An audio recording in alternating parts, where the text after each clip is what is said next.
Terima kasih Tuhan. Tuhan yang sama Yesus Kristus namanya. Dahulu Engkau melakukan mujizat. Hari ini Engkau tetap Tuhan yang sama yang melakukan mujizat dalam hidup kami. Dahulu Engkau menyembuhkan orang, membangkitkan orang mati. Hari ini pun juga Engkau menyembuhkan sakit penyakit kami dan melepaskan kami dari segala persoalan kami. Terima kasih Tuhan, terima kasih. Terima kasih. Ini waktunya yang baik bagi kami untuk duduk fokus untuk mendengarkan firman-Mu. Bicaralah bagi kami semua Tuhan. Kami mau diberkati dengan kebenaran firman. Dalam Kristus Yesus Tuhan. Siap dengar firman Tuhan, mari katakan sama-sama. Amin, haleluya. Baik, shalom semua. Bisakah saudara memberikan tepuk tangan yang paling meriah bagi Yesus Tuhan kita? Haleluya! Saudara, sebuah momen yang menurut saya sangat langka sekali. Bisa berduet. Bahasa kerennya bisa berkolaborasi. Bersama dengan senior pastor kita, Pastor Yusak Hadi Siswantoro di Natal sore ini. Sesuatu yang langka menurut saya dan kita siap untuk mendengarkan firman Tuhan. Saudara, tema Natal kita tahun ini adalah Jesus the Promise Keeper. Ada demikian banyak definisi atau arti dari Jesus the Promise Keeper. Yesus sang pemelihara janji, Yesus sang penjaga janji, Yesus sang pelindung janji, Yesus juga sang penggenap janji buat saudara dan saya. Sebuah pertanyaan kecil buat kita di Natal sore hari ini adalah, bagi siapa sebenarnya janji itu? Ternyata janji itu adalah bagi saudara dan bagi saya. Bukan bagi yang lain. Tapi bagi saudara dan saya sebagai anak-anaknya yang sudah ditebus dengan nyawanya sendiri. Saudara mau berikan sorak-sorai yang meriah bagi Yesus? Haleluya! Mari sama-sama kita lihat di dalam kitab Ibrani pasal yang ke-10 ayat yang ke-23. Ibrani pasal yang ke-10 ayat 23.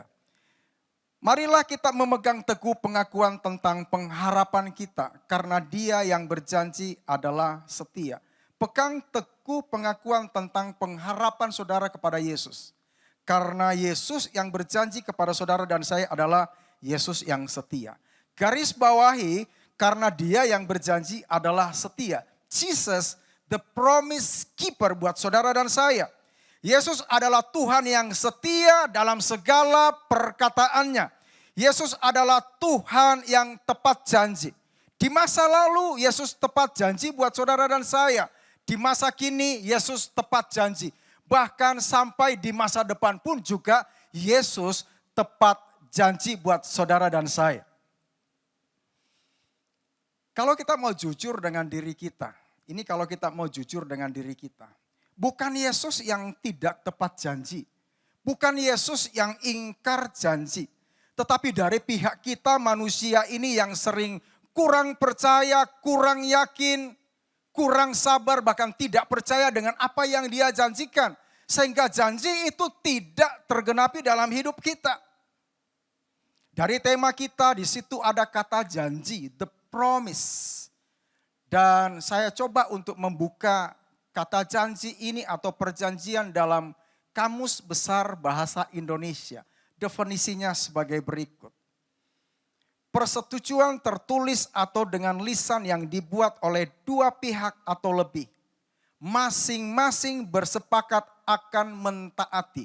Ada pihak pertama, pihak kedua. Masing-masing bersepakat akan mentaati apa yang tersebut dalam perjanjian tersebut. Saudara-saudara, jika ada dua pihak atau lebih yang terikat dalam sebuah perjanjian, maka mereka bersama-sama harus, tidak boleh tidak. Mereka bersama-sama harus bersepakat akan mentaati perjanjian tersebut. Bapa melalui Yesus ketika berjanji, butuh pihak manusia, butuh saudara dan saya untuk bersepakat akan mentaati perjanjian tersebut. Jika manusia tidak dapat bersepakat dan mentaati perjanjian tersebut, maka perjanjian tersebut tidak bisa dijalankan atau perjanjian tersebut dibatalkan. Supaya kita mengerti ini, bahwa dalam kesepakatan itu ada perjanjian. Nah, untuk membahas lebih dalam, mari kita lihat sama-sama dari kitab Roma pasal yang keempat ayat 18 dan ayat yang ke-19. Saya mulai dengan ayat yang ke-18. Meskipun tanpa harapan, Abraham tetap percaya dalam pengharapan. Di ayat yang baru kita baca, di situ ada dua kata harapan. Yang satu tanpa harapan atau no hope. Tetapi firman Tuhan berkata yang satu itu dalam pengharapan. Tetapi Abraham tetap percaya dalam pengharapan sekalipun tanpa harapan. Ini yang luar biasa. Sehingga ia menjadi bapa banyak bangsa sesuai dengan apa yang telah difirmankan. Demikianlah banyaknya keturunanmu kelak. Ayat 19. Imannya tidak menjadi lemah. Bahkan ketika kira-kira berumur 100 tahun. Abraham tidak merisaukan tubuhnya sendiri yang lemah maupun rahim Sarah yang telah mati. Dua ayat yang baru kita baca tadi bicara tentang Abraham terima janji dari Bapa, dari Elohim. Bapa bilang kepada Abraham, keluar dari kemahmu di malam hari, hitung bintang-bintang yang ada di langit. Jika engkau dapat menghitungnya, kelak satu saat engkau akan mengerti bahwa seperti itulah jumlah keturunanmu kelak. Pertanyaan yang sering kali ditanyakan kepada saya adalah, Pastor, berapa lamakah janji Tuhan itu baru sampai tergenapi dalam kehidupan Abraham? Ada yang tahu saudara? Ternyata 25 tahun. Saudara, saya mau beritahu kepada saudara-saudara, 25 tahun itu bukan waktu yang pendek. Lama saudara. 25 tahun itu bukan 25 hari. 25 tahun itu bukan 25 bulan. 25 tahun itu 300 bulan. Kalau saya kalikan dengan jumlah harinya itu total 108.000 hari. Abraham harus menantikan janji tersebut sampai janji itu digenapi dalam hidupnya. Karena ketidaksabaran, Sarah memberikan pembantunya Hagar kepada Abraham. Lalu lahirlah Ismail bagi Abraham. Saat itu usia Abraham 86 tahun. Setelah kelahiran Ismail, Abraham masih harus menunggu 14 tahun lagi. Jadi total Abraham menunggu itu totalnya 25 tahun. Saudara, berulang kali Tuhan harus menampakkan diri kepada Abraham untuk menguatkan kepada Abraham tentang apa yang Tuhan janjikan. Bahkan ketika usia Abraham telah mencapai 100 tahun, firman Tuhan bilang telah mati pucuk, no hope. Sarah 90 tahun, rahim Sarah telah mati, no hope saudara.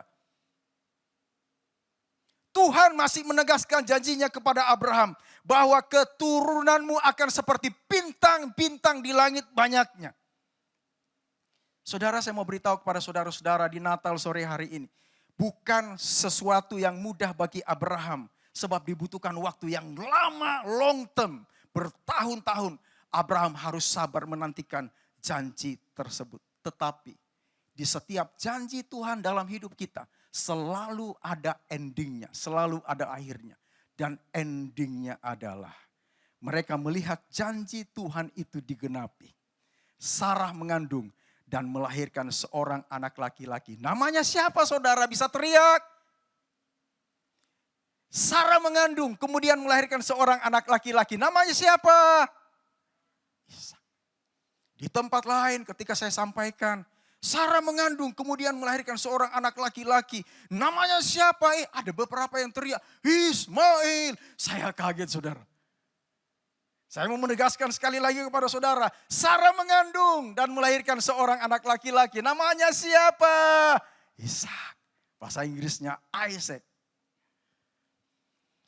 Kalau saudara menerima janji Tuhan dalam hidup saudara, respon saudara pertama seperti apa? Senang, gembira, enjoy. Tapi setelah lama saudara tunggu, saudara nanti bertahun-tahun.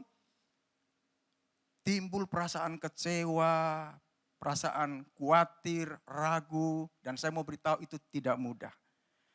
Tetapi di Natal sore ini saya mau beritahu kepada saudara-saudara, Jesus, the promise keeper. Yesus adalah Tuhan yang tepat janji. Yesus adalah Tuhan yang setia dengan janjinya buat saudara dan saya. Tepuk tangan yang paling meriah bagi Yesus Tuhan kita. Sore ini kita akan belajar firman Tuhan. Jesus, the promise keeper, tentang janji yang tergenapi. Bagaimana janji Bapa melalui Yesus dapat tergenapi dalam hidup saudara dan saya? Mari kita belajar dari firman Tuhan. Yang pertama, firman Tuhan berkata tidak bimbang atau tidak goyah. Yang pertama, tidak bimbang atau tidak goyah. Roma pasal 4 ayat 20. Terhadap janji Elohim, ia tidak goyah, tidak bimbang oleh ketidakpercayaan. Bahkan ia diteguhkan oleh iman dan memberikan kemuliaan kepada Elohim. Ending jawaban Tuhan kepada Abraham adalah Abraham memberikan kemuliaan kepada Elohim. Ending jawaban Tuhan atas masalah persoalan saudara, atas apa yang saudara doakan selama ini, endingnya adalah memberikan kemuliaan kepada Elohim. Dari mulut saudara keluar kesaksian-kesaksian untuk membesarkan nama Tuhan. Saudara dengarkan ini. Ketika saudara menerima janji Tuhan, firman Tuhan menegaskan kepada kita supaya tidak bimbang, supaya tidak goyah. Sama-sama katakan tidak bimbang. 1, 2, 3. Tidak bimbang. Pada waktu Abraham menerima janji Tuhan, Abraham tidak melihat kondisi fisiknya seperti apa. Abraham tidak bertanya kepada Tuhan, Tuhan berapa lama saya harus menantikan sampai janji ini tergenapi dalam hidup. Tetapi firman Tuhan yang tadi kita baca berkata, Abraham tidak bimbang, Abraham tidak goyah. Dia pegang janji Tuhan itu, dia pegang kuat janji Tuhan. Sekalipun janji itu tidak langsung tergenapi dalam hidupnya. Saudara dengarkan ini, terkadang dalam hidup kita yang saat ini kita hadapi. Kondisi yang nyata yang kita hadapi saat ini tidak seperti yang kita bayangkan. Tidak seperti yang kita duga. Apa yang kita lihat itu mungkin sangat-sangat mengecewakan kita. Bahkan mungkin bisa mempengaruhi sikap hati saudara terhadap janji Tuhan. Apakah respon saudara tetap percaya kepada Tuhan? Atau respon hati saudara mulai bimbang, mulai goyah terhadap apa yang Tuhan janjikan kepada saudara. Saya berhenti sampai di sini.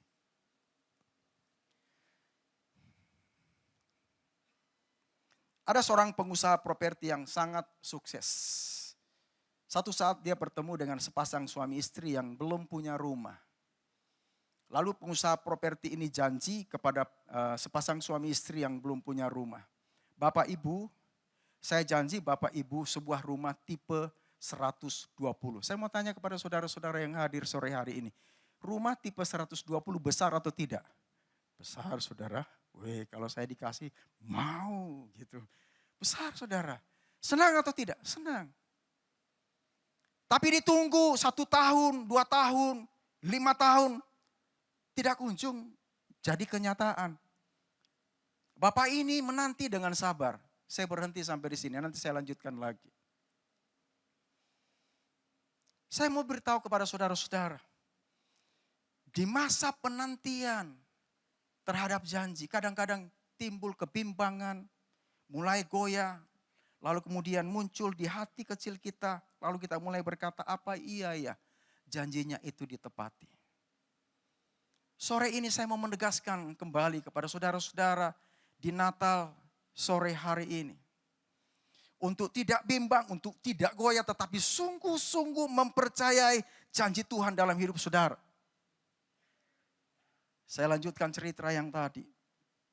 10 tahun kemudian, pengusaha properti ini telepon ke suami istri ini. Bapak, Ibu, apakah Bapak dengan Ibu punya waktu besok pukul 10? Punya Pak. Kami harus apa? Bolehkah Bapak Ibu pukul 10 besok nunggu saya di Jalan Patimura nomor sekian? Bapak ini berpikir Jalan Patimura ada apa ya? Jalan Patimura ada jual makanan, ada toko emas mungkin di situ, ada supermarket atau ada apa ya? Pukul 9 esok Suami istri ini sudah duduk di situ. Sebelum pukul 10, pengusaha properti ini datang dan mengajak suami istri ini masuk. Saudara tahu hari itu, ternyata di Jalan Patimura itu, Ibu Anita pasti tahu. Ya, di Jalan Patimura itu ada notaris, ada kantor notaris. Hari itu, suami istri itu terima rumah tipe 120 dengan sertifikat hak miliknya. Saudara memberikan sorak-sorai yang meriah bagi Yesus.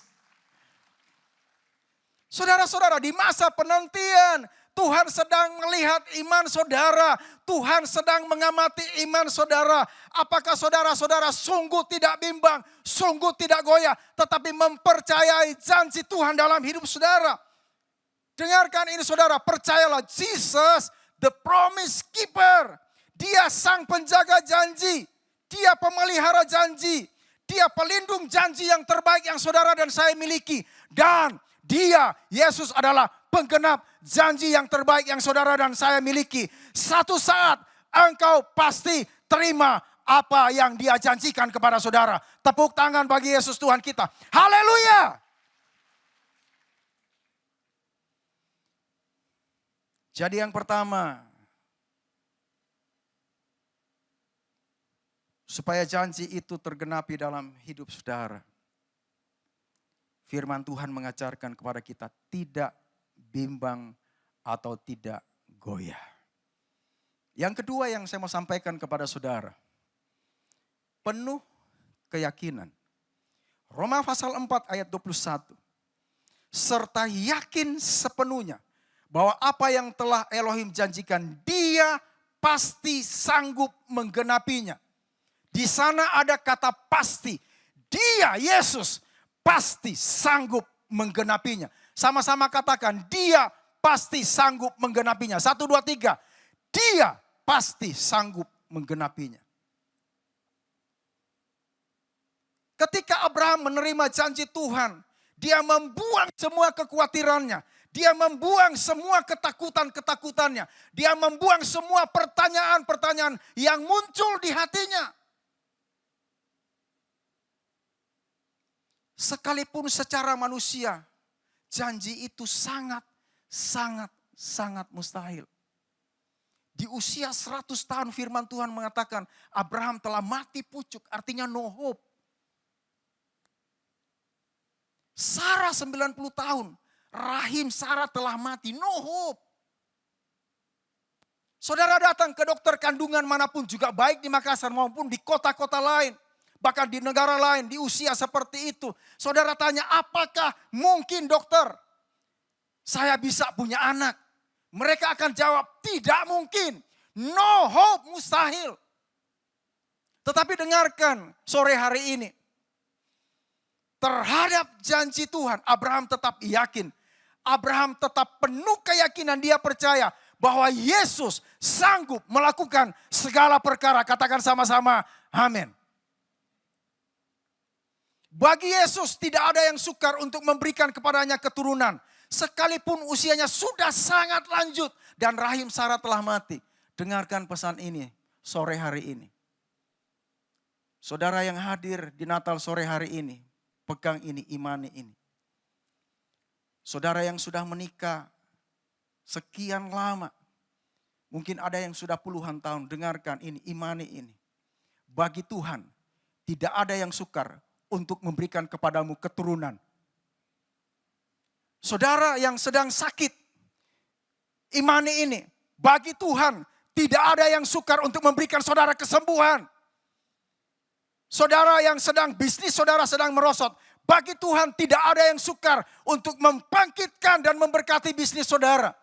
Rumah tangga saudara yang sedang mengalami kegoncangan, bagi Tuhan tidak ada yang sukar untuk memulihkan keluargamu. Tepuk tangan bagi Yesus Tuhan kita. Itu sebabnya saya mau katakan kepada saudara-saudara, jangan pernah membatasi kuasa Tuhan bekerja dalam hidup saudara. Jangan biarkan logikamu menguasai pikiranmu, tapi izinkan Yesus bekerja secara supranatural dalam hidup saudara. Jangan biarkan keadaanmu membuatmu menjadi lemah dan membuat keyakinanmu menjadi hilang, tetapi tetap percaya, penuh keyakinan bahwa janjinya ya dan amin pasti tergenapi dalam hidup saudara. Katakan sama-sama, amin. Tepuk tangan bagi Yesus Tuhan kita.